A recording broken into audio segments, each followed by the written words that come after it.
గ్రంథము 1వ అధ్యాయము 1 నుంచి 3 మాటలని మనము చదువుకుందాం.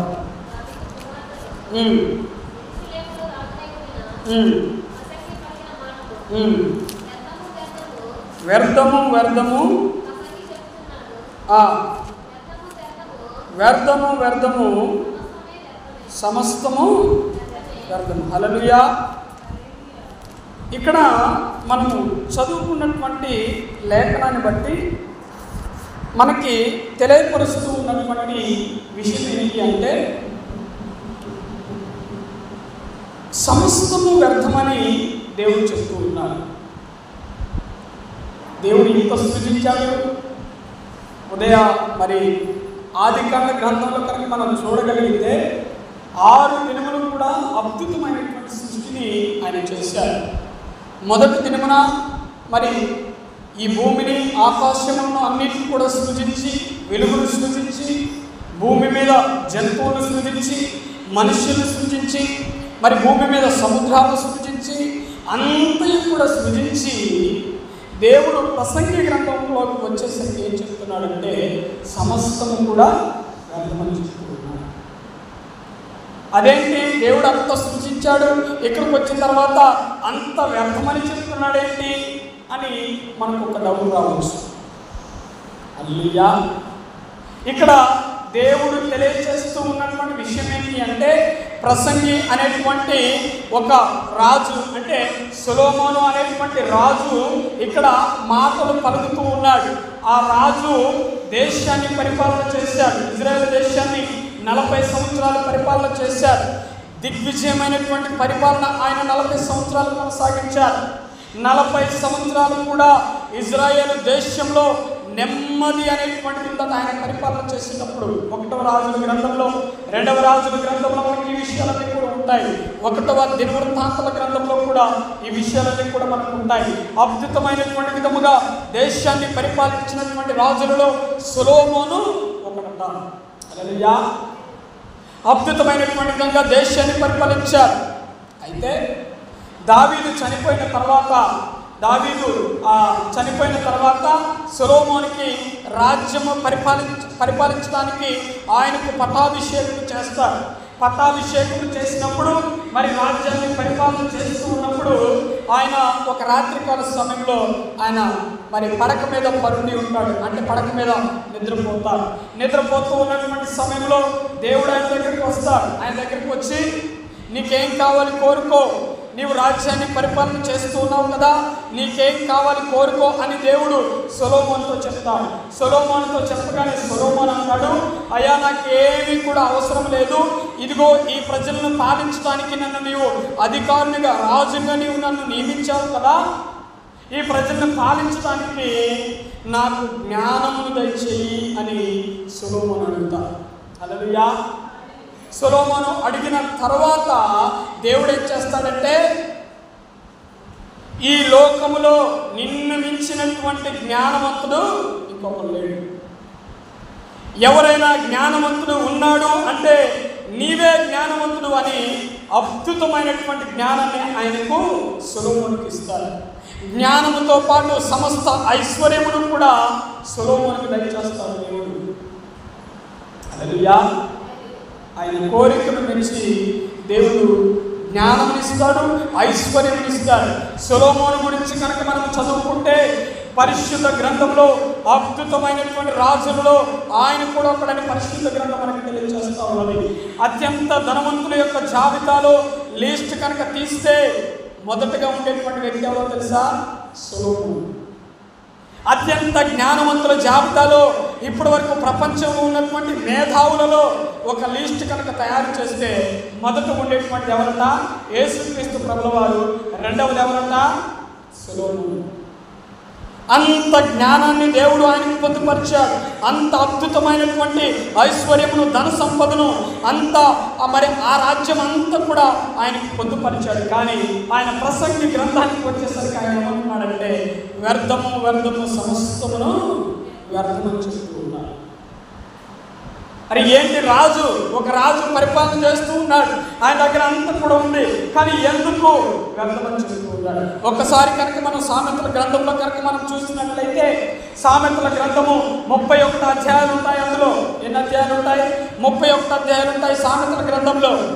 ఒక్కొక్క అధ్యాయంలో కనుక మనం చూస్తే జ్ఞానము అనేటువంటి మాట లేకుండా ఏ అధ్యాయం కూడా ముగింపుకు రాదు. ప్రతి ఒక్క అధ్యాయంలో 31 అధ్యాయాలు ఉంటాయి. ప్రతి ఒక్క అధ్యాయంలో కూడా జ్ఞానము అనేటువంటి మాట ఉంటుంది. జ్ఞానము అనేటువంటి పదము లేకుండా ఒక్క అధ్యాయం కూడా లేదు.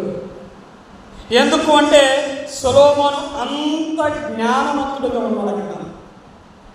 హల్లెలూయా. సొలొమోను సామెతలు రాసింది కూడా సొలొమోనే. ఒకసారి ఆయన ఎంత సంపన్నుడో ఒకసారి మనం చూద్దాం. ప్రసంగి గ్రంథంలోని 2వ అధ్యాయము 4వ వచనాన్ని 4వ వచనం నుంచి మనం చదువుకుందాం.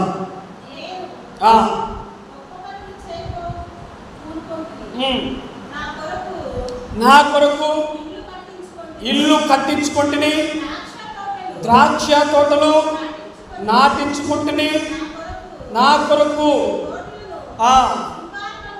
శృంగార వనములను వేయించుకొని వాటిలో సకల విధములైన వృక్ష ఫలములను నాటించి తిని, వృక్షముల నీరు పారుటకై చెరువులు త్రవ్వించుకుంటుని,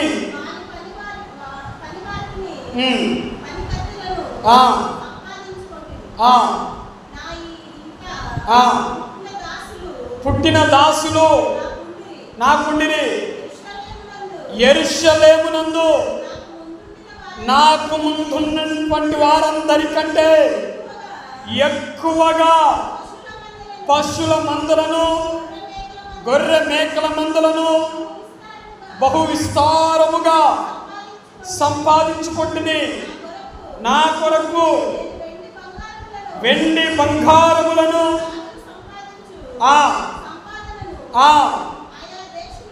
ఆయా దేశములలో దొరకు సంపత్తులను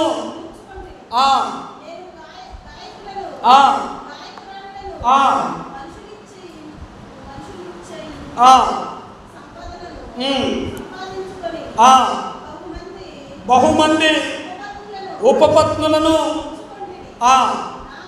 నాకు ముందుగా యెరూషలేమునందున్న వారందరికంటేను నేను గనుడనై అభివృద్ధి పొందితిని.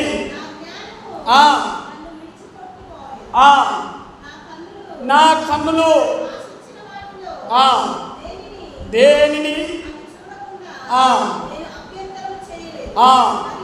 మరియు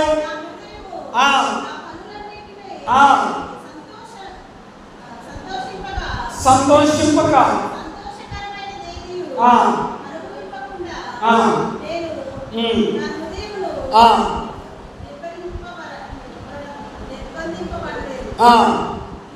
ఇదే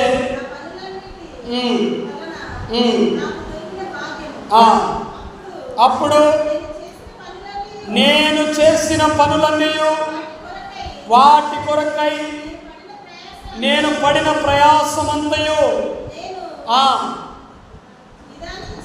నిదానించి అవన్నీ ఒకడు హల్లెలూయా మనకు తెలియచేసి చివరికి వచ్చేసరికి సమస్తం కూడా వ్యర్థమని చెప్తూ ఉన్నాడు. సొలొమోను యొక్క గొప్పతనం అనేటువంటిది దగ్గరగా 6 వచనాలలో సొలొమోను మనకు వివరిస్తూ ఉన్నాడు. యెరూషలేమునందు ఉన్నటువంటి వారందరికంటే బహుధనవంతుడిగా నేనున్నాను, నాకంటే ధనవంతుడిగా ఎవరు కూడా లేడు. మరి అత్యంత జ్ఞానవంతుల జాబితాలో నేను బహుగనుడినై నేనున్నాను. నా కొరకు అనేకమైనటువంటి సిరి సంపదలు నేను సంపాదించుకున్నాను. బంగారము వెండి పాత్రలన్నింటినీ కూడా నేను చేయించుకున్నాను. యెరూషలేము రాజ్యము కొరకు అనేకమైనటువంటి విధాలుగా నేను ప్రయాసపడ్డాను. యెరూషలేములో అందరికంటే అందరికంటే బహు సుందరమైనటువంటి ఆలయాన్ని నేను కట్టించాను. మరి యెరూషలేములో మరి అందరికంటే పరిపాలన చేసినటువంటి వారందరికంటే బహు విధముగా శృంగారమైనటువంటి భవనాలు నేను కట్టించాలని యెరూషలేము సొలొమోను చెబుతున్నాడు. హల్లెలూయా. అంత జ్ఞానవంతుడైనటువంటి వాడు, అంత సిరి సంపదలు కలిగినటువంటి వాడు ఎందుకు చివరికి వచ్చేసరికి వ్యర్థము వ్యర్థము సమస్తము కూడా వ్యర్థమని చెబుతున్నాడు. హల్లెలూయా.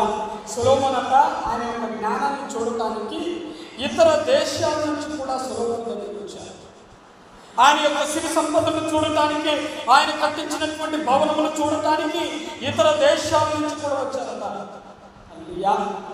ఆయన ఎంత ధనవంతుడంటే ఇప్పుడున్నటువంటి ధనవంతులందరికంటే 10 రెట్లు ధనం ఆయన దగ్గర లేదు. ఇప్పుడు కొంతమంది ధనవంతులు ఉన్నారు కదా, రతన్ టాటా కానీ, లేకపోతే అంబానీ కానీ, లేకపోతే మరి వారెన్ బఫెట్ కానీ, ఆ తర్వాత బిల్ గేట్స్ కానీ, వీళ్ళందరికీ ఉన్నటువంటి ఆస్తుల కంటే, సంపద కంటే 10 రెట్లు సంపద ఎవరి దగ్గర ఉందట? సొలొమోను దగ్గర ఉంది. అంత సంపద అనమాట. యెరూషలేము దేవాలయాన్ని కట్టించినప్పుడు వెనక గోడ భాగం చూడండి, ఇలాగా ఈ గోడ భాగం మొత్తం కూడా బంగారు ఇటుకలతో పేర్చి బంగారు పూతని కింద నుంచి పైదాకా వేసాడు. అంటే ఎంత ధనవంతులో చూడలేదు సార్. యెరూషలేములో ఉన్నటువంటి దేవాలయాన్ని కట్టించడానికి బంగారమును ఇతర దేశముల నుండి ఓడల మీద తెప్పించాడు ఆయన. బంగారం అదంతా కూడా దినవృత్తాంతాల గ్రంథంలో ఉంటుంది. అలాగే 1వ రాజుల గ్రంథంలో కూడా ఇవన్నీ కూడా ఉంటాయి. ఒకసారి ఇంటికెళ్ళిన తర్వాత మీరు చదువుకుంటే చాలా ఆశీర్వదించుకుంటారు. అయితే ఇవన్నీ కూడా తెప్పించాడు, అన్ని కూడా చేశాడు, అన్ని కూడా మరి పనులన్నీ కూడా పూర్తి చేసిన తర్వాత చివరికి వచ్చేసరికి వ్యర్థమని చెప్తూ ఉన్నాడు. చూడండి, 12 అధ్యాయాలు మనకి ప్రసంగి గ్రంథంలో కనిపిస్తాయి. 12 అధ్యాయాల్లో కూడా ఏముంటుందో తెలుసా? వ్యర్థము అనేటువంటి మాట ఖచ్చితంగా ఉంటుంది. 31 అధ్యాయాలు సామెతల గ్రంథంలో జ్ఞానం అనేటువంటి మాట ఖచ్చితంగా ఉంటుంది. 12 అధ్యాయాల్లో కనుక మనం చూస్తే వ్యర్థము అనేటువంటి మాట ఖచ్చితంగా మనకు కనబడుతుంది. ఎందుకు? సామెతల గ్రంథం రాసినప్పుడు ఆయన జ్ఞానవంతుడిగా ఉన్నాడు. ప్రసంగి గ్రంథం రాసినప్పటికీ ఆయన అనుభవంతో ఉన్నాడు. ఒక విషయం మనకి చాలా మంది అంటూ ఉంటారు, ఎంత చదివినా చదువులో ఏముండాలట? ఏముండాలి? అనుభవం ఉండాలి. ఎంత పని చేసినా కూడా ఆ పనిలో ఏముండాలట? నైపుణ్యం అనేటువంటిది ఉండాలి, అనుభవం అనేటువంటిది ఉండాలి, ఎక్స్పీరియన్స్ అనేటువంటిది ఉండాలి. అది లేకపోతే చాలా మంది ఏం చేస్తారంటే మనకి ఏది కూడా ఉండదు. అంటే వీడు బలమైనటువంటి పనివాడు కాదు అని తేల్చేస్తూ ఉంటారు. చదువుకున్నటువంటి జ్ఞానము కంటే, మీరు చాలా జాగ్రత్తగా గమనించండి, చదువుకున్నటువంటి జ్ఞానము కంటే అనుభవించిన తర్వాత వచ్చేటువంటి జ్ఞానం అది శ్రేష్టమైనటువంటి జ్ఞానం. దానికి మించినటువంటి జ్ఞానం ఈ ప్రపంచంలో లేదు. పేపర్ మీద చదువుకునేటువంటి జ్ఞానము కంటే జీవితంలో వచ్చినటువంటి అన్నిటిని కూడా, కష్టాలను కానీ, నష్టాలను కానీ, మరి సుఖ సంతోషాలను కానీ, ఆనందాలను కానీ, వీటన్నిటిని కూడా అనుభవించిన తర్వాత వచ్చేటువంటి అనుభవం అనేటువంటి ఒక ఎత్తుగా ఉంటుందన్నమాట. సొలొమోను సామెతల గ్రంథం రాసినప్పుడు కేవలం జ్ఞానవంతుడుగానే ఉన్నాడు, జ్ఞాన సంపన్నుడుగానే ఉన్నాడు. కానీ ప్రసంగి గ్రంథానికి వచ్చేసరికి ఆయన ఎలా ఉన్నాడట? అనుభవము కలిగినటువంటి వాడుగా ఉన్నాడు. అందుకనే ఆయన అనుభవంతో చెప్తూ ఉన్నాడు, వ్యర్థము సమస్తము కూడా వ్యర్థమే. ఈ రోజుల్లో మనం ప్రాకులాడతాం, సంపద కోసం ప్రాకులాడతాం, డబ్బు కోసం ప్రాకులాడతాం, అనేకమైనటువంటి రకాలుగా ప్రాకులాడతాం. దేవునికి సమయం ఇవ్వకుండా, దేవునికి మరి మనం ఏది కూడా చేయకుండా, మొక్కుబడులు ఏవి కూడా చేసుకోకుండా, వామో మనము మరి దేవుని దగ్గరికి వెళ్తే ఏమైపోతుందో అని అనేక రకాలుగా సంపద కోసం ప్రాకులాడుతూ ఉంటాం. ఉంటుందా? ఒకరోజు సంపాదన అనేటువంటి మనల్ని పెద్ద చేసిందా? లేకపోతే ఒకరోజు సంపాదన అనేటువంటి మనల్ని పేదవారిగా చేసింది? ఏవి కూడా చేయదు. దేవుణ్ణి విడిచిపెట్టి కనుక మనము సంపద కోసం ప్రాకులాడితే, దేవుణ్ణి విడిచిపెడితే కనుక, దేవుణ్ణి విడిచిపెట్టి అనేకమైనటువంటి లోకంలో ఉన్నటువంటి వాటి కోసం మనము ప్రాకులాడితే దేవుడు చెప్తూ ఉన్నాడు, ఒరే బాబు అవన్నీ కూడా వ్యర్థం, మొత్తం కూడా వ్యర్థమే. ఏది కూడా ఈ మనుషులు చేస్తూ ఉన్నటువంటి ఏది కూడా ఈ భూమి మీద నిలవదు. చివరికి వచ్చేసరికి ఏమైపోతుందా, మొత్తం కూడా వ్యర్థమైపోతుంది. మనిషి కూడా ఈ భూమి మీద శాశ్వతము కాదు. ఒక్కసారి మనిషి చనిపోతే భూమిలో పెడితే కనుక చూడటానికి ఎముక కూడా కనిపించదు. కొన్నేళ్ళు అయిన తర్వాత చూస్తే ఎముక కూడా కనిపించదు. అక్కడ వ్యర్థమే, సమస్తము కూడా వ్యర్థమే. నువ్వు సంపాదన కోసం ప్రాకులాడుతూ ఉన్నావు, లేకపోతే అనేకమైనటువంటి వాటి కోసం ప్రాకులాడుతూ ఉన్నావు, లోకంలో ఉన్నటువంటి సుఖ సంతోషాల కోసం ప్రాకులాడుతూ ఉన్నావు. అవన్నీ కూడా ఏమిటా వ్యర్థమే. కొంతమంది ఏం చేస్తారంటే విందులు విలాసాలు పోతూ ఉంటారు, దేవుణ్ణి విడిచిపెట్టి పార్టీలకు పోతూ ఉంటారు, దేవుణ్ణి విడిచిపెట్టి లోకానుసారమైనటువంటి రీతిని నడుచుకుంటూ ఉంటారు. దేవుడు అవన్నీ కూడా వ్యర్థమే. సొలొమోను అన్నింటిని కూడా చూశాడు. తన కన్ను దేని మీద అయితే పడిందో, తన కన్ను ఎవరినైతే చూసిందో, తన కన్ను ఏదైతే ఆశపడ్డదో దేనిని కూడా అనుభవించకుండా ఆయన ఉండలేదట. తన కన్ను డబ్బు పైన పడితే డబ్బు తన దగ్గరకు వచ్చేది, తన కన్ను బంగారంపై పడితే బంగారం తన దగ్గరకు వచ్చేది. తన కన్ను చూచినంత వరకు కూడా ఆయన అనుభవించాడు. చివరికి ఏం చెప్తున్నాడట, ఇవన్నీ కూడా మనం చాలా మంది అనుకుంటూ ఉంటా. కొంతమంది చెప్పులు కొనుక్కోకుండా కూడా కొంతమంది పనిచేస్తారు. సరైనటువంటి బట్టలు లేకుండా కూడా కొంతమంది పనిచేస్తారు. కొంతమంది ఏం చేస్తారంటే కడుపుకి సరైనటువంటి తిండి కూడా తినకుండా పనిచేస్తూ ఉంటారు. అలా ఏం చేస్తారు, తింటారా, పచ్చడి వేసుకొని తింటారు. కొంతమంది వామ్మో డబ్బులు ఏమైనా ఖర్చు అయిపోతున్నాయని పచ్చడి వేసుకొని ఒక పెరిగిప్యాడ్ తెచ్చుకొని 10 రూపాయలు పెట్టి పెరిగిప్యాడ్ కూడా తెచ్చుకోండి మామూలుగా. కొంతమంది ఇంకా దరిద్రులు ఉంటారు. కొంతమంది నీళ్లు పోసుకొని కూడా ఏం చేస్తారు, తింటారు. డబ్బులు ఏమైనా ఖర్చు అయిపోతాయండి. ఇదంతా కూడా దేవుడు ఏం చెప్తున్నాడంటే, నువ్వు ఎంత చేసినా వ్యర్థమే. నువ్వు ఎంత కష్టపడినా కూడా నీవు కష్టపడినటువంటి సంపాదన నీవు అనుభవించలేవు. దేవుడు చెప్తున్నాడు అక్కడ. ఎందుకు మరి అదంతా ఇదంతా మనుషులు ఎందుకు చేస్తూ ఉంటారు? ఎందుకు దేవుడు చెప్పినటువంటి మాటలను గమనించకుండా వ్యర్థమైనటువంటి దానికోసము ప్రాకులాడుతున్నారు ఈ మనుషులు? అంటే దాంట్లో ఏం దొరుకుతుందట? సుఖం దొరుకుతుందా? ఆనందం దొరుకుతుందా? సంతోషం దొరుకుతుందా? లేదు. ఇంకొక మాట చెప్తాను, నేను చాలా జాగ్రత్తగా వినటానికి ప్రయత్నించాను. నేను అనుభవించిన కాబట్టి నేను చెప్పుకున్నాను. మనిషి కనుక ఈ యొక్క ప్రపంచంలో ఉన్నటువంటి మనుషులు కనుక సుఖానికి అలవాటు పడితే, ఇది చాలా జాగ్రత్తగా గమనించాలి. మనుషులు కనుక సుఖానికి అలవాటు పడితే పతనం అక్కడి నుంచే ప్రారంభమవుతుంది. ఒకసారి కనుక దానికి అలవాటు పడిపోతే పతనం అక్కడి నుంచి ప్రారంభం. అతను పడిపోవడం అనేటువంటి ప్రారంభం స్టార్ట్. దేవుడు చెప్తూ ఉన్నారు, ఏది కూడా ఈ లోకంలో ఉన్నటువంటి ఏది కూడా శాశ్వతమైనటువంటి కాదు. ఎవరు శాశ్వతమైనటువంటి వారు? దేవుడు మాత్రమే శాశ్వతమైనటువంటి.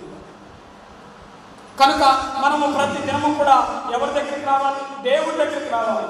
ప్రతి దినము కూడా శాశ్వతమైనటువంటి వాడి కొరకు, శాశ్వతమైనటువంటి జీవాన్ని ఇచ్చేటువంటి వాడి కొరకు మనం ఎదురు చూడాలి.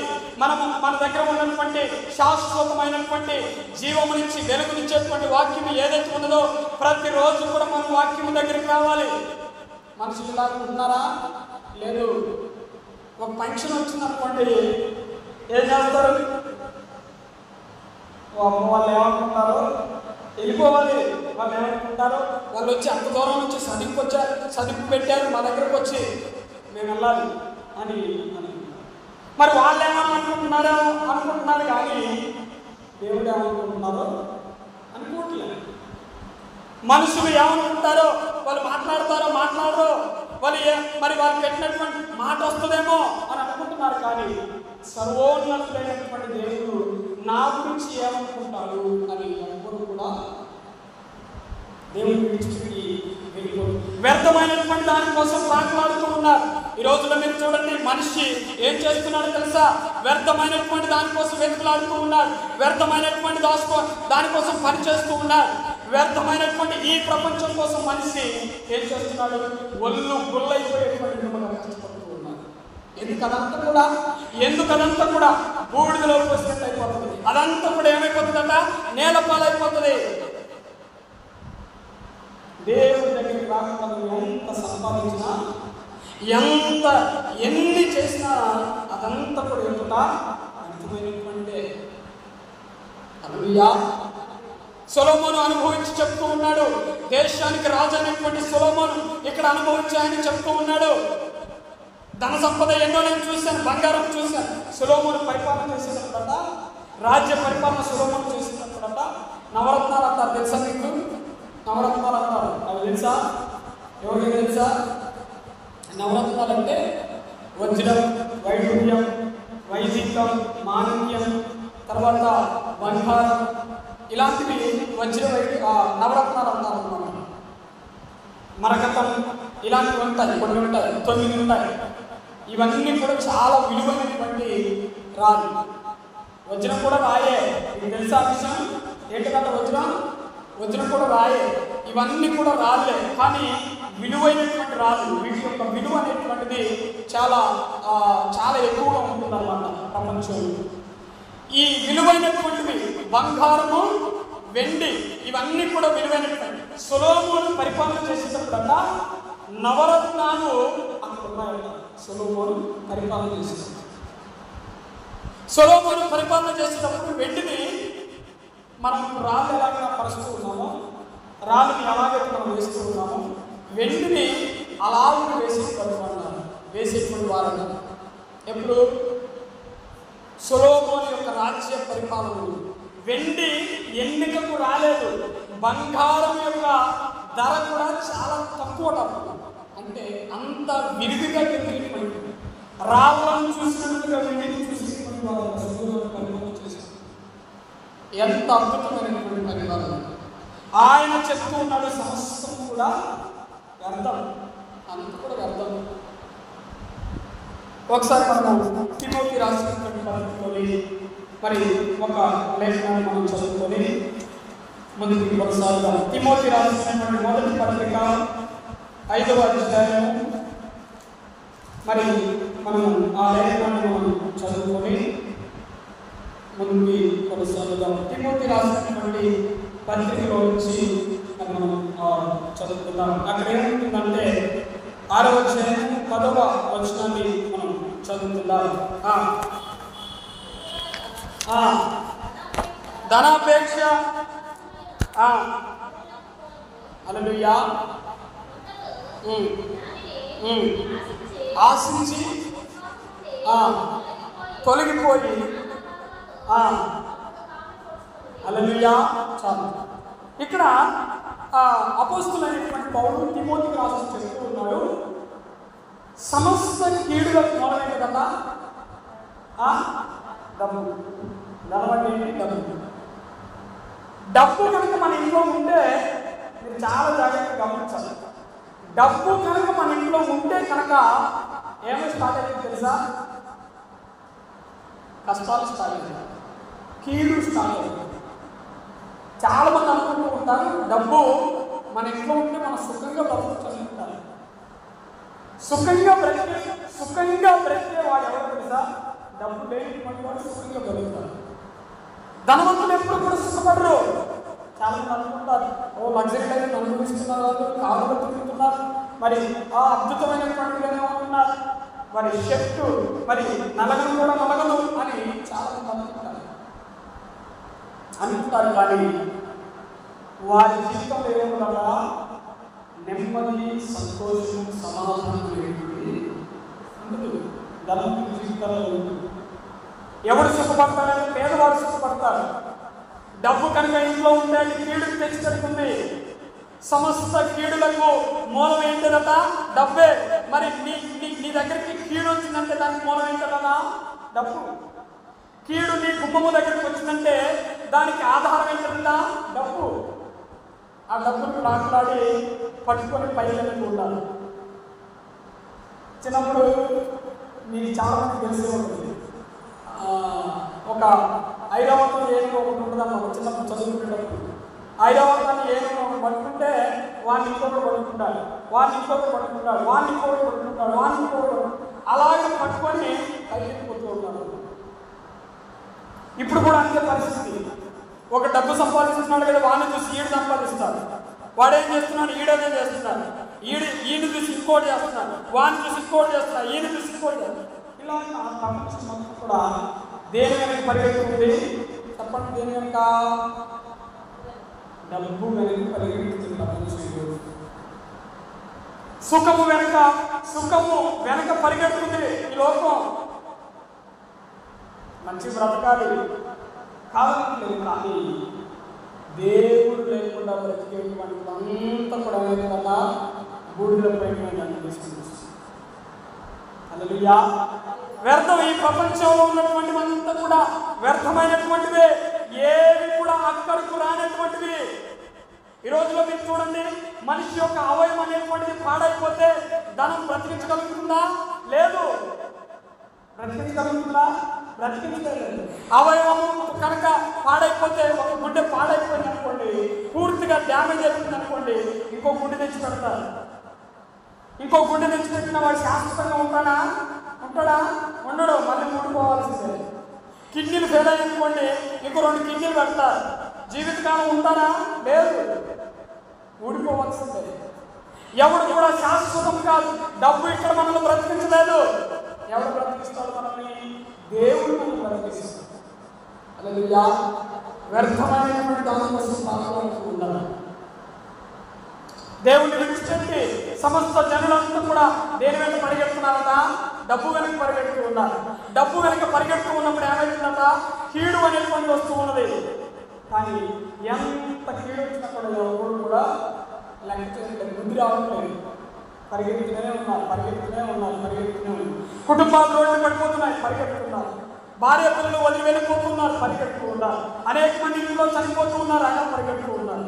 అనేక మంది సమస్తము కూడా కోల్పోతూ ఉన్నారు, ఆయన కూడా పరిగెడుతూనే ఉన్నారు. బంధాలన్నీ కూడా కోల్పోతూ ఉన్నారు, ఆయన కూడా డబ్బు వెనక పరిగెడుతున్నారు. ప్రేమలన్నింటినీ కూడా చంపేసుకుంటున్నారు. అనురాగం, ఆప్యాయత, అనుబంధాలన్నింటినీ కూడా చంపేసుకున్నారు, ఆయన కూడా దాని యొక్క పరిగెడుతూనే ఉన్నారు. ఎవరికి కావాలని ప్రేమ, ఎవరికి కావాలని బంధం అని డబ్బు వెనక ఏం చేస్తున్నారు? పరిగెడుతున్నారు. హల్లెలూయా. ఇదంతా కూడా దేవుడు లేకుండా వ్యర్థం. కనుక ప్రసక్తి ఏం చెప్తున్నాడంటే, సమస్తం కూడా వ్యర్థమే. నీ దగ్గర ఉన్నటువంటి చెప్పులు ఉన్నాయి, ఒక 4,000 పెట్టి చెప్పులు ఉన్నావు, అవి అరగకుండా ఉంటాయా? అరగకుండా అయితే ఉండవు, అవి అరుగుతాయి. బట్టలు ఉన్నావు, చిన్నకుండా ఉంటాయా? 2-3 సంవత్సరాలు దొరుకుతావు, తర్వాత ఏమైపోతాయి? చిరిగిపోతాయి. సమస్తం ఏంటా? వ్యర్థమే. ఏది కూడా ఇంకా శాశ్వతమైనటువంటి కాదు. శాశ్వతము కానటువంటి దాని కూడా మనుషులు చేస్తున్నారు, పరిగెడుతున్నారు. శాశ్వతమైనటువంటి దాన్ని ఏం చేస్తున్నారంటే ఆపేస్తున్నారు. దాన్ని అసలు చూడడం కూడా చూడలేదు. వ్యర్థమైన వాక్యం టీవీలో వస్తుంది. టీవీలో వస్తున్నప్పుడు ఏం చేయాలి? వాక్యాన్ని చూడాలి. తప్పలేదు, దయచేసి వాక్యాన్ని చెప్తున్నారు, వాక్యాన్ని టీవీ వస్తుంది. దీన్ని విడిచిపెట్టి ఏం చేస్తారు? శాశ్వతమైనటువంటి దాన్ని విడిచిపెట్టి ఏం చేస్తారు? వ్యర్థమైనటువంటి దాని కోసం ప్రారంభపడతారు. ఏదో ఛానల్లో సీరియల్స్ వస్తుంది, సినిమాలు వస్తుంది. హల్లెలూయా. ఒక అని వాక్యాన్ని విడిచిపెడతారు, అమూల్యమైనటువంటి దాన్ని విడిచిపెడతారు. ఏం చేస్తారు? సినిమాలు వస్తా ఉంటే సీరియల్ ఏం చేస్తాయి? కుటుంబంలో చిచ్చులు పెడతాయి, అనుమానాలు రేకెత్తిస్తాయి. అనేకమైనటువంటి విధాలుగా కుటుంబం నాశనం కావడానికి ప్రేరేపించబడుతుంది. సినిమాలు ఏం చేస్తాయి? జనాలను ప్రలోభితం చేసి నెమ్మది లేకుండా, సంతోషం లేకుండా, సరైనటువంటి మార్గాన్ని చెప్పకుండా ఏం చేస్తాయట? మనిషి నాశనం చేస్తాయి. దానికోసం మనిషి ప్రాకులాడుతున్నాడు. కానీ వాక్యం కోసం మనిషిని నిలబెట్టేటువంటి శాశ్వతమైనటువంటి వాక్యం, మనిషిని శాశ్వతంగా బ్రతికించేటువంటి వాక్యం కోసం ఏ మనుషులు కూడా తన పాదములు నిలబెట్టలేదు. కనుక మనం ఈ యొక్క మధ్యాహ్న కాల సమయంలో నేర్చుకోవలసినటువంటి ఏంటి అంటే వ్యర్థమైనటువంటి దానికోసం మనం మాట్లాడకూడదు. భగవంతుని చదువుకొని మనం ముగించుకుందాం. ప్రసంగి గ్రంథము 12వ అధ్యాయం 13వ వచనాన్ని మనం చదువుకుందాం. అక్కడ మనిషి ఎందుకు ఈ భూమి మీదకి వచ్చారు, అసలు మనిషి ఏం చేయాలి, మనిషి యొక్క కర్తవ్యం ఏంటి అని ఇక్కడ సొలొమోను అనుభవంతో చెప్తూ ఉన్నాడు. ఇదంతయు దేవుని యందు భయభక్తులు కలిగి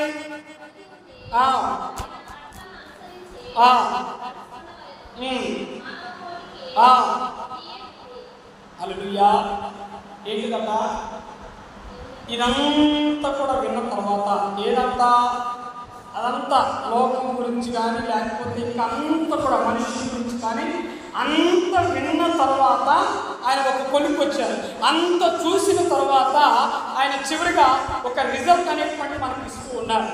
ఈ లోకంలో అనేకమైనటువంటి వాటిని అన్నింటినీ నేను చూశాను, ఈ లోకంలో అనేకమైనటువంటి వాటిని అన్నింటినీ కూడా నేను అనుభవించాను, అవన్నీ కూడా నేను చేశాను అని ఒక రిజల్ట్, ఒక ఫలితం మనకి చెప్తూ ఉన్నాడు. ఏంటి అంటే దేవుని యందు భయభక్తులు కలిగి ఉండటమే సమస్త మనుషులకు విధి.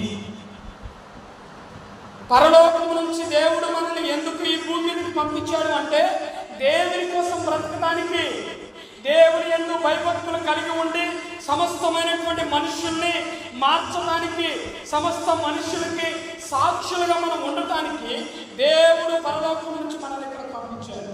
మన యొక్క కర్తవ్యం ఏంటి, మన యొక్క పని ఏంటి, ఏం చేయాలి? మనం దేవుని భయభక్తులు కలిగి మనం ఉండాలి.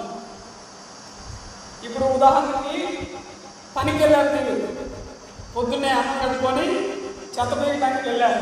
చెత్త వేయడానికి వెళ్ళినప్పుడు అక్కడ ఏం చేయాలి? మీరు చెత్త వేయాలి. ఇంకో ఏ పనైనా చేస్తారా? చేయకూడదు. ఏం చేయడానికి పోయావు నువ్వు? అక్కడికి చెత్త వేయడానికి పోయావు. ఇప్పుడు రంగులు వేయడానికి పోయారనుకోండి, అక్కడ నువ్వు ఏం చేయాలి? రంగులు వేయాలి. సుతార్ పని చేయకూడదు. సుతార్ పనికి వెళ్ళారనుకోండి, అక్కడ ఏం చేయాలి? ఆ పని చేయాలి, సిమెంట్ పని చేయాలి, ఇంకోటి చేయకూడదు. అక్కడ ఎందుకోసము దేవుడు మనల్ని నియమించాడు, ఎందుకోసం మనము దినదినము దేనికోసం మనం ప్రాకులాడుతున్నాం అనేటువంటి మనం చాలా జాగ్రత్తగా మనం చూసుకోవాలి. పరలోకం నుంచి దేవుడు మనల్ని ఎందుకు ఇక్కడికి పంపించాడంటే దేవుని స్తుతించడానికి, దేవుని ఎడల భయభక్తులు కలిగి ఉండి చెడుతనమును మనం విసర్జించి చెడు పనులు ఏవి కూడా మనం చేయకుండా ఆయన సాక్షార్థంగా ఈ లోకంలో జీవించడానికి దేవుడు మనల్ని ఇక్కడ పంపించాడు. దాన్ని మర్చిపోయారు, భక్తులు కూడా మర్చిపోయారు. అసలైనటువంటి దానిని మర్చిపోయారు, లేనటువంటి దానిని తీసుకొని వచ్చి దానికోసం శాశ్వతమైనటువంటి దేవుణ్ణి మర్చిపోయారు, లేనటువంటి దాని కొరకు కల్పితమైనటువంటి దాని కొరకు ప్రార్థనలు. మనము గమనించవలసినటువంటి విషయం, ఎందుకు వచ్చాం మనం ఇక్కడికి? దేవుడికి సాక్షులుగా నిలవటానికి భూమికి వచ్చాం. నిలుస్తున్నామా? నిలవట్లేదు. దేవుడు పెంచుకున్నాడు, మనల్ని ఏర్పరచుకున్నాడు. మనల్ని దేవుడు ఏర్పరచుకొని మందిరంలో కూర్చోబెట్టాడు. అనేకమైనటువంటి మందిరాలు ఈరోజు జరుగుతూ ఉన్నాయి. ఈ దేవుడు పిలుచుకొని ఏర్పాటు చేసుకొని ఆ మందిరాల్లో వారిని దేవుడు కూర్చోబెట్టారు. తన చిత్తము చెప్పిన వారిని కూర్చోబెట్టారు. పిలిచిన పిలుపుకు మనం లోబడి ఏం చేయాలన్నా దేవుని యందు భయభక్తులు మనం కలిగి ఉండాలి. వేరే పని మనం చేయకూడదు. మన పని ఏంటి? వాక్యం చదువుకోవాలి, ప్రార్థన చేసుకోవాలి, సువార్త మనము ప్రకటించాలి. మరి ఈ బ్రతుకంతా ఎలా బ్రతుకుతాం? ఈ పిల్లలు, కుటుంబ దాంపత్యం ఇదంతా కూడా ఎలా బ్రతుకుతాం? అవి చేయాలి, ఇవి చేయాలి. హల్లెలూయా. పూర్తిగా దాని వెనకబడిపోయి ఏం చేశారు? మర్చిపోయారు. వాక్యాన్ని మర్చిపోయారు, దేవుడిని మర్చిపోయారు, వ్యర్థమైనటువంటి దాంట్లో పాల్గొడుతున్నారు. అందుకని ఆయన చెప్తూ ఉన్నాడు, మనిషి యొక్క తలరాత అనేటువంటి ఏది కూడా ఉండదు. విధి అనేటువంటి మాట అర్థం ఏంటి అంటే తలరాత. మనిషి యొక్క గమ్యం ఏంటి అంటే దేవుని యందు భయభక్తులు కలిగి ఉండటమే మనిషి యొక్క గమ్యం.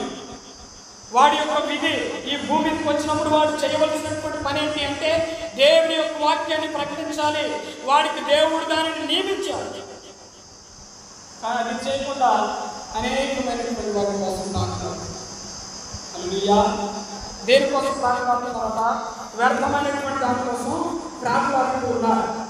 వ్యర్థమైనటువంటి దానికోసము అనేకమైనటువంటి సమయాన్ని వెచ్చిస్తూ ఉన్నారు. వ్యర్థమైనటువంటి దానికోసము ఎంతో ఖర్చు పెడుతూ ఉన్నారు. దేవుని కోసం ఖర్చు పెట్టిన ఆయన ఎవరు ఖర్చు పెడుతున్నారు? ఖర్చు పెడుతున్నారా? మందిరం బాగలేదు ఆయన కానికి ఇవ్వండి, మందిరాన్ని బాగు చేసుకుందాం, ప్రార్థన చేసుకుందాం, ఊరు గురించి ప్రార్థన చేద్దాం, దేవుడు రావాలని మన మందికి దేవుడు రావాలని ప్రార్థన చేద్దాం, ఊరు మొత్తం కూడా మంచిగా ఉండాలని ప్రార్థన చేద్దాం, సమస్త మనుషులందరూ కూడా దేవుని యందు భయభక్తులు కలిగి ఉండి మంచి ఆరోగ్యంతో మంచి స్థితిగతులతో ప్రార్థన చేద్దాం, మరి కానుకలు ఇవ్వండి, మందిరాన్ని బాగు చేసుకుందాం అంటే ఎవరు ఇవ్వట్లే, ఇచ్చోళ్ళు ఇస్తున్నారు. అదే విషయం. దేవుని గురించి తెలిసినటువంటి వారు, దేవుని గురించి మరి గూఢమైనటువంటి విధంగా తెలిసినటువంటి వారు ఇస్తున్నారు. కానీ ఎవరు ఇవ్వట్లేదు అంటే దేవుని ఎలాగైనటువంటి వారు ఎవరు కూడా ఇవ్వట్లేదు. ఎందుకు అంటే వ్యర్థమైనటువంటి దాని కనుక ప్రాకులాడుతూ ఉన్నారు. మనుషులందరూ కూడా వ్యర్థమైనటువంటి దానికోసం ఎదుగుతూ ఉన్నారు. అయ్యా, ఇప్పుడు ఆ సినిమా పోయాలనుకోండి, కొత్త సినిమా అనుకోండి, ఏం చేస్తారు? 2,000 ఖర్చు పెడతారు, 3,000 ఖర్చు పెడతారు, దానికోసం 5,000 సరే ఖర్చు పెడతారు. దానివల్ల ఏమైనా లాభంగా ఏమీ లేదు. 5,000 తీసుకొచ్చి ఇంట్లో ఇస్తే కుటుంబం మొత్తం కూడా నెల కూర్చొని తినచ్చు. కుటుంబంలో ఎంతమంది ఎత్తుకున్నారు అంతమంది నెల కూర్చొని తినచ్చు. 5,000 ఇస్తే వ్యర్థమైనటువంటి దానికోసం డబ్బులు ఖర్చు పెడుతూ ఉన్నారు. కానీ నిజమైనటువంటి దానికోసం ఎవరు కూడా ఖర్చు పెట్టలేదు. అందుకని ప్రసంగి చెప్తూ ఉన్నాడు, నువ్వు చేసేదంతా కూడా వ్యర్థం, సమస్తం వ్యర్థం. ఏది నిలిచిపోతుందట? దేవుని యందు భయభక్తులు కలిగి ఉండడం మాత్రమే నిలిచిపోతుంది. వాక్యము మాత్రమే నిలిచిపోతుంది. ప్రసంగి చెప్తూ ఉన్నాడు. సొలొమోను అక్కడ మనం చెప్తూ ఉన్నాడు. సొలొమోను మొత్తం కూడా జీవితాన్ని అనుభవించాడు, రంగరించి అక్కడ మనకు చెప్తూ ఉన్నాడు. తేలిన ఫలితాల మీదే యెహోవా యందు భయభక్తులు కలిగి ఉండటమే మానవ కోటికి విధి, ఈ సమస్త మనుషులకు విధి.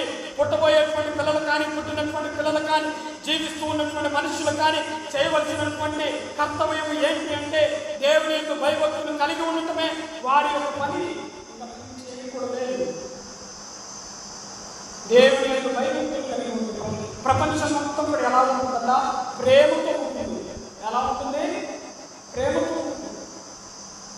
కనుక నన్ను అనుకోడు. ఈ రోజుల్లో ప్రేమ అనేటువంటి కరువైపోవడం మనం చూస్తూ, కనుమరుగైపోవడం మనం చూస్తూ ఉన్నాం. దానికి కారణం ఏంటి అంటే దేవుని యందు భయభక్తులు కలిగి ఉండట్లేదు. ఎవరు కూడా వ్యర్థమైనటువంటి దానికోసం పాల్పడుతున్నారు. కనుక ఇవంతా కూడా నశించుకోదు. హల్లెలూయా. కనుక మనము చాలా జాగ్రత్తగా గమనించుకోవాలి. మన యొక్క కర్తవ్యం ఏంటి? మన యొక్క పని ఏంటి? స్వార్థం ప్రకటించాలి. దేవుని కోసం మనం పాటుపడాలి. దేవుని వాక్యం కోసం మనం పాటుపడాలి. రాత్రైనా, సమయమైనా, ఏ సమయమైనా సరే, మరి డబ్బులు ఉన్నా లేకపోయినా, ఆరోగ్యం బాగున్నా బాగలేకపోయినా, ఈ భూమి మీదకి దేవుడు మనల్ని ఎందుకు పంపించాడంటే దేవుని యొక్క పని మనం చేయడానికే. చెత్త వేయడానికి పోయి, రోజు చెత్త వేయడానికి పోయి, లేకపోతే నాటు వేయడానికి పోయి, లేకపోతే సుతార్ పని చేయడానికి పోయి, లేకపోతే కరెంటు పని చేయడానికి పోయి, ఇది కాదు మన కర్తవ్యం. అదంతా కూడా పని చేసుకొని పబ్బము గడిపోవడానికి కాదు మన దేవుడికి పంపించాము. ఎందుకు పంపించాడంటే దేవుడి యొక్క పని మనం చేయాలి. దేవుడు పంపించాడు. హల్లెలూయా. ఈనాడు క్రైస్తవులు కూడా దేవుడి పని చేయగలుగుతున్నారా? చేయట్లేదు. ఎవరు చేస్తున్నారా? చేయట్లేదు. కొంతమంది మాత్రమే దేవుని యొక్క మందిరం శాశ్వతమైనటువంటి దాని కొరకు నిలబడుతూ ఉన్నారు. ఎవరు వచ్చినా రాకపోయినా, ఎవరు చేసినా చేయకపోయినా దేవుని కోసం నేను నిలబడాలి, దేవుని కోసం నేను నిలబడతాను అని పరిశుద్ధాత్మ బలంతో శక్తితో వారు నిలబడుతున్నారు. మిగతా వాళ్ళందరూ కూడా ఏమవుతున్నారన్నా తప్పిపోతూ ఉన్నారు. లోకం వైపు చూస్తూ ఉన్నారు, వెనక్కి చూస్తూ ఉన్నారు. అందుకనే వారు ఉప్పు స్తంభాలుగా మారిపోతున్నారు. లోటు వారి ఏం చేస్తుంది? వెనక చూడడం అంటే ఏం చేస్తుంది? వెనక చూస్తుంది. చూసి ఏమైపోతుంది? ఉప్పు స్తంభంగా మారిపోతుంది. అందుకని మనం చాలా జాగ్రత్తగా ఈ మధ్యాహ్న కాల సమయంలో మనము తెలుసుకోవాల్సినటువంటి విషయం ఏంటంటే దేవుడి కోసం మనం ఉన్నాం. ఎవరి కోసం ఉన్నాం? దేవుడి కోసం ఉన్నాం. కరువైన, కాటకమైన, ఇరుకైన, ఇబ్బందులైన, వడగండ్లైన, తినకపోయినా, దరిద్రం ఉన్నా, అనారోగ్యం ఉన్నా, ఏదైనా మనసులో పడి ఉన్నా, అది ఏదైనా సరే మనం ఏం చేయాలట? దేవుడిని స్తుతిస్తూ ఉండటమే మన యొక్క పని. రాజులైన, అధిపతులైన, రాబోవులైన, శోధనలైన, శ్రమలైన, ఇరుకులైన, ఇబ్బందులైన, అది ఏదైనా సరే మనం ఏం చేయాలట? దేవుడిని స్తుతిస్తూ ఉండటమే మన పని. హల్లెలూయా. ఆ విధంగా మనం ఉన్నప్పుడు మాత్రమే ఆశీర్వదించుకుంటున్నాం. కొంతమంది తెలుసుకుంటారు, కొంతమంది తెలుసుకోలేకపోతున్నారు. కనుక అలాగే మనం ఉండాలి. సొలొమోను చెప్తూ ఉన్నాడు, చివరిగా సొలొమోను చెప్తూ ఉన్నాడు, మొత్తం కూడా వ్యర్థమే, నేను వ్యర్థమైనటువంటి దానికోసం ప్రార్థనలాడాను, అదంతా కూడా వ్యర్థమే. వ్యర్థమైనటువంటి లోక జ్ఞానాన్ని నేను పొందుపరుచుకున్నాను, అది కూడా వ్యర్థమే. వ్యర్థమైనటువంటి వెండి బంగారం కోసం నేను ప్రార్థనలాడాను, అదంతా కూడా వ్యర్థమే. ఈ లోకంలో ఏది కూడా శాశ్వతం కాదు, ధనము శాశ్వతం కాదు, ఏది కూడా శాశ్వతం కాదు. కానీ ఏది శాశ్వతమైనటువంటి అంటే దేవుని యొక్క వాక్యం అనేటువంటిది శాశ్వతమైనది. హల్లెలూయా. కనుక దానికోసం మనం ప్రార్థనలాడేటువంటి మనం ఉండాలి. దేవుని భయభక్తులు మనం నిలపాలి. ప్రతి క్షణం కూడా దేవుని భయభక్తులు మనం కలిగి ఉండాలి. కనుక ఆ విధంగా ఉన్నట్లయితే దేవుడు మనల్ని ఆశీర్వదిస్తూ